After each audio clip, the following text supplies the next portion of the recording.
एक कटू सत्य. रोज आपण जन्मदात्या आई वडील यांचे आशीर्वाद घेत नाही, पण रोजच्या रोज देवी देवता साधू बाबांच्या फोटोची नियमित पूजा करतो.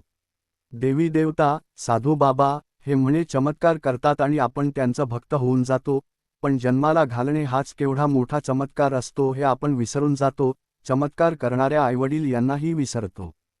फोटो लावायचे स्टेटसला तर आई वडील यांचे लावा, पूजा आणि सेवा करायची तर अगोदर आई वडील यांची करा, नंतर आजूबाजूच्या व्यक्तीची मदत करा, गरजूंना दानधर्म करा.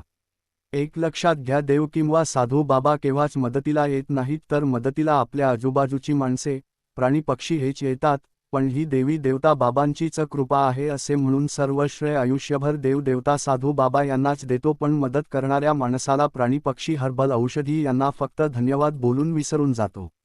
कृपया जागे व्हा. देवी देवता साधू बाबा यांची पूजा करणे, मंत्र जप करणे, श्लोक आरती करणे हे एक सात्विक कर्म आहे. त्याने आपल्या मनाला शांती मिळते, आपल्याला चांगल्या मार्गावर टिकून राहण्यास मदत होते, हेच सत्य आहे. एकंदर निसर्गोपचार करा, निसर्गाचे आभार माना, सात्विक आणि योग्य धार्मिक मार्गावर आपले जीवन जगा, नीतिमूल्यांचे पालन करा. मी निसर्गोपचार तज्ज्ञ संतोष गोविंद आंबेकर, संस्थापक आधुनिक निसर्गोपचार जीवन पद्धती, मॉडर्न नेचरोपॅथी. धन्यवाद.